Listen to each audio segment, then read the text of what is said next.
Despite still being embroiled in an attritional war with Ukraine that shows no signs of ending anytime soon, Russia still can't help itself.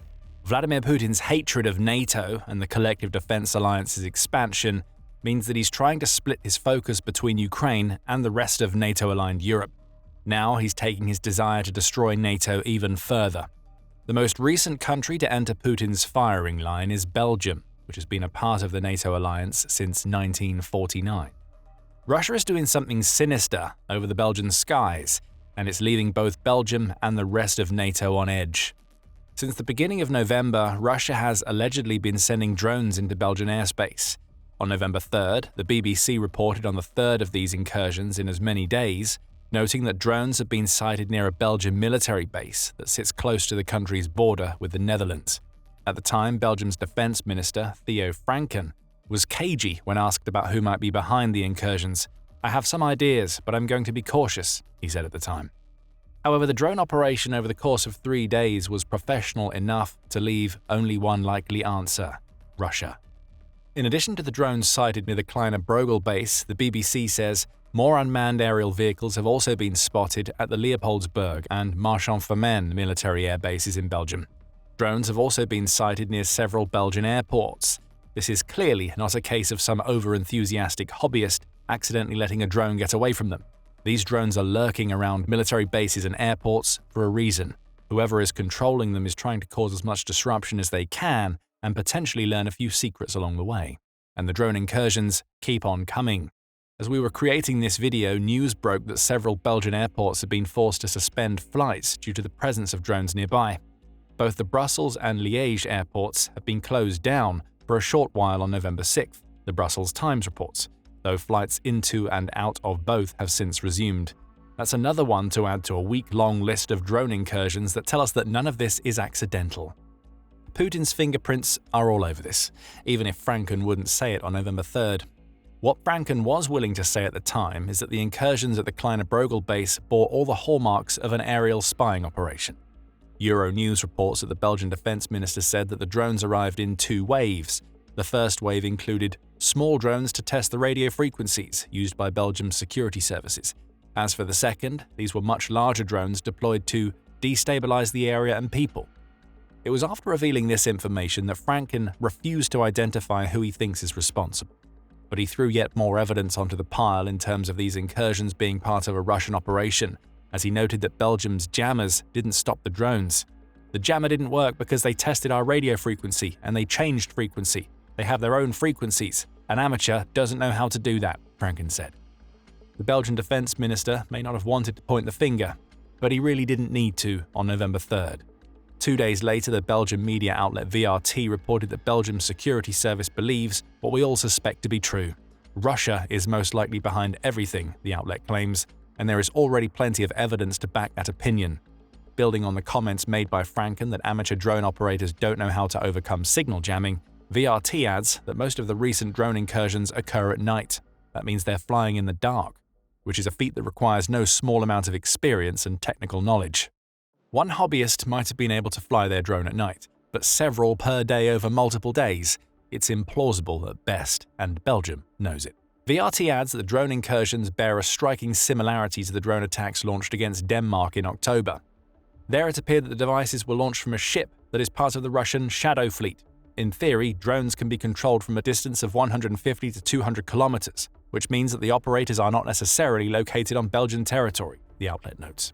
And finally, VRT says that the increase in drone incidents in Belgium in 2025 compared to the previous year offers more evidence. In 2024, Belgium recorded 30,000 drone-related incidents, though those drones only forced aircraft to change runways on 2 occasions. Disruption was minimal.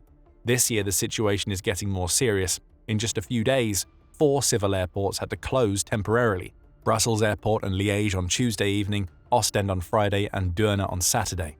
Again, it's all far too much to be a coincidence. Russia has to be behind this. But as is the Russian way, any suggestions that it might be behind these incursions into Belgium have been denied. That's according to the Russian news agency TASS, which said on November 6th, the Russian embassy has said that Putin and his cronies aren't doing anything. "Russia has no relation to the drones in Belgian airspace. We have no reason or interest in launching any," an embassy spokesperson told VRT. The embassy followed these denials by also claiming that Russia has nothing to do with the spate of other drone incursions in countries like Poland. It's all a big fluke, Russia seems to be saying, and NATO is getting worked up over nothing. The embassy statement adds that the only proper course of action in such cases should not involve stirring up tensions or megaphone diplomacy, but rather establishing contacts and cooperation between the relevant agencies. Russia claims it's willing to do just that, and it implies that NATO is not. Regardless of what Russia says, the evidence adds up to Russian involvement.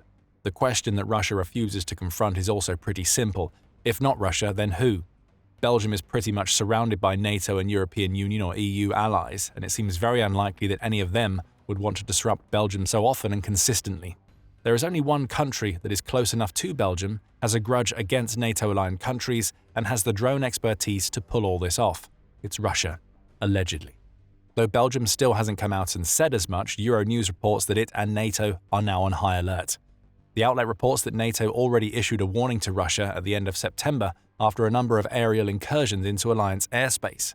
European leaders are also raising questions about how ready NATO is as a collective to deal with Russian drone threats.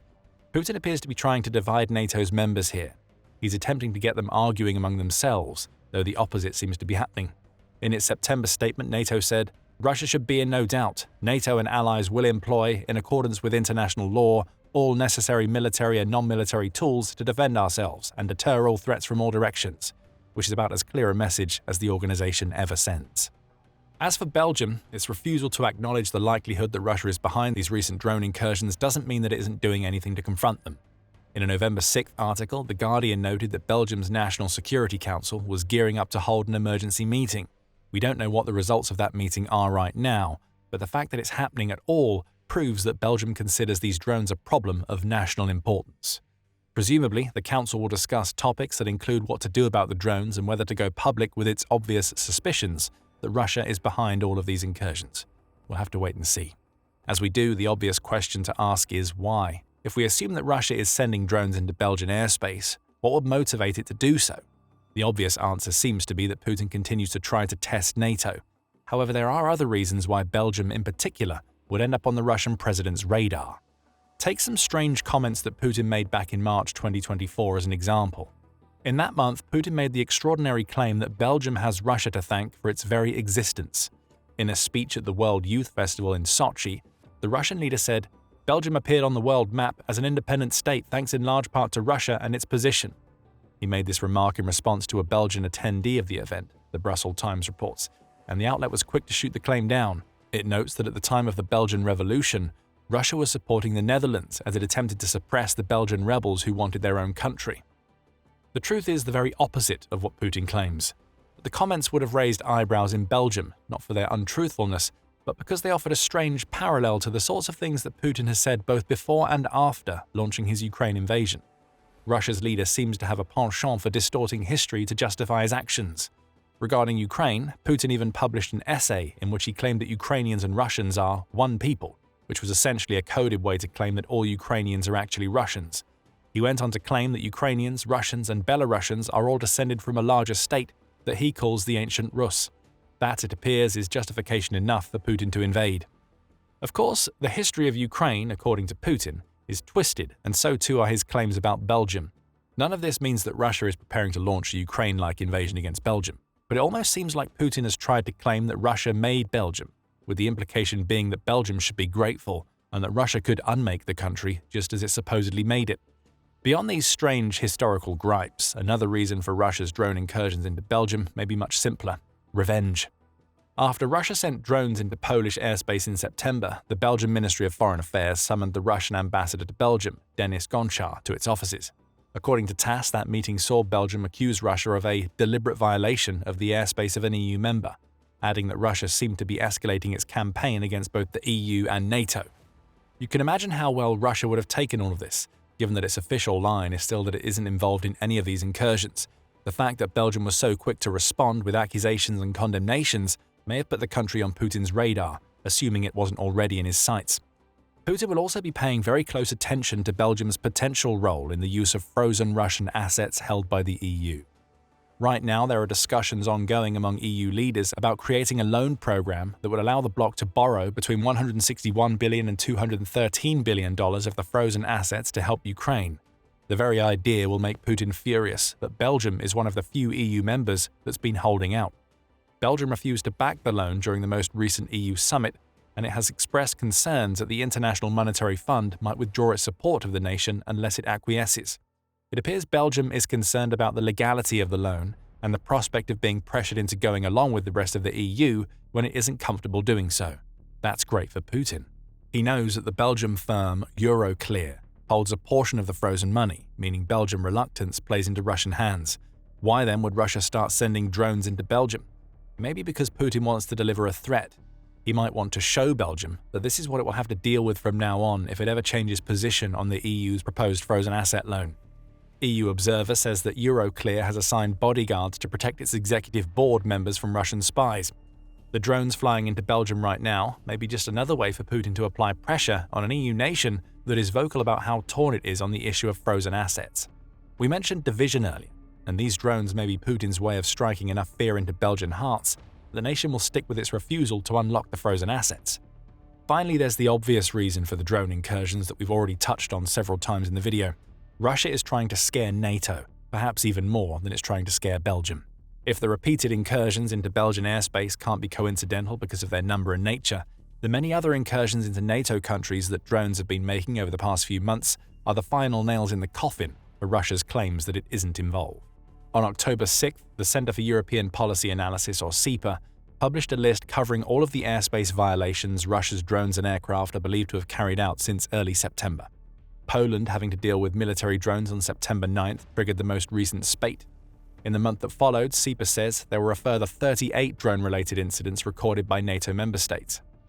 Norway, Denmark, the Baltic states, and Belgium all reported strange drone sightings, though not all could be linked to Russia. Romania had a drone incursion to deal with in mid-September, and Estonia may have had the worst of it all. A trio of Russian MiG-31 fighter jets entered its airspace and stayed there for 12 minutes on September 19th. These are blatant intimidation tactics from Russia, and Putin is targeting NATO specifically. However, as with the most recent violations of Belgian airspace, Russia has been quick to stir the pot while also claiming that its drones have nothing to do with any of these violations. Around the same time that NATO made the statement that we mentioned earlier in the video, one of Putin's allies came back with a hellfire and brimstone response in which he lambasted Europeans for being so scared of drones that he claimed weren't coming from Russia at all. That ally was regular Putin mouthpiece Dmitry Medvedev, and Newsweek claims that he provided 5 alternate explanations for the drones that we assume Russia would also apply to the most recent incursions in Belgium. Ukraine might be trying to provoke its allies, which makes no sense at all unless Medvedev is trying to claim that Ukraine is sending drones into Europe so that its allies will falsely accuse Russia. If not Ukraine, then maybe it's pro-Russian cells operating inside the EU that have no affiliation with Russia. NATO nations might be intentionally testing their own air defenses, which again makes no sense, seeing as those nations wouldn't be complaining about the drones they themselves launch. Vague hooligans might also be to blame. And the last of the 5 is Russia, which Medvedev tried to frame as the least likely of the 5 suggestions. Really. Medvedev then raged, "The main thing is that narrow-minded Europeans should feel on their own skin what the danger of war is, that they should be afraid and tremble like dumb animals in a herd being driven to the slaughter, that they should soil themselves with fear, sensing their near and agonizing end." There it is, the real reason Russia is sending drones into NATO airspace. It's trying to intimidate NATO's members, and Belgium is the latest victim. As for what all of this means for the future, some believe that Russia has already declared war against much of Europe, if not NATO itself. It just hasn't made that declaration official. On November 6th, the UK's Channel 4 News reported that the former head of NATO, Lord George Robertson, expressed regret about his time as NATO's Secretary-General. Lord Robertson served in the role between 1999 and 2003, and he said, "I basically trusted Vladimir Putin. Looking back, I often wonder whether we should have done more at the time." As for the situation now, Lord Robertson is frank, stating, "Russia is clearly at war with us. I have no doubt at all that even though we're not at war with them, they've clearly declared war on us." The us seems to refer to NATO, and Lord Robertson is making the point that Russia's drones are part of a hybrid warfare campaign. Bombs and missiles may not be flying, but Russia is already in a fight that NATO isn't yet fully participating in. The latest incursions into Belgian airspace are simply the latest Russian act of war in an ongoing campaign when taken into Lord Robertson's context. There are others who echo this viewpoint. Reuters reports that the European Commission President Ursula von der Leyen has called the drone incursions a form of hybrid warfare that's intended to sow division among Europe's EU and NATO members. At the very least, the incursions are testing NATO air defenses, with Russia being very interested in figuring out the scale of the response it will receive for its actions. Other NATO nations that have already been affected by Russia's drones are taking action. ABC News reports that both Poland and Romania are deploying new weapon systems that are designed to tackle Russian drones. Both are using the American-made Merops drone defense system. Transportable via pickup truck, the system can identify drones and zone in on them. It even uses artificial intelligence to overcome the jamming that those drones might try to use to prevent the system from taking the drone out. Denmark, which has also been targeted by Russia's drones, is also going to deploy Merops, ABC News says. As for Belgium, it isn't at that point. Yet. As we await the results of the meeting of its National Security Council, we can only guess at what the country will do in response to Russia's sinister actions in its airspace. Will Belgium buckle under Russia's pressure, or will it join Poland, Romania and Denmark by deploying systems designed to counter Russia's scare tactics? We'll find out soon. In the meantime, Putin has another NATO member to worry about. Norway has stepped up to help Ukraine with aid that it intends to deliver under the Danish model. Norway's shocking new plan has Putin worried. If you want to find out what the plan is, check out our video. And if you enjoyed this video, remember to subscribe to the Military Show for more coverage of Russia's latest acts of aggression against NATO nations. And thank you, as always, for watching.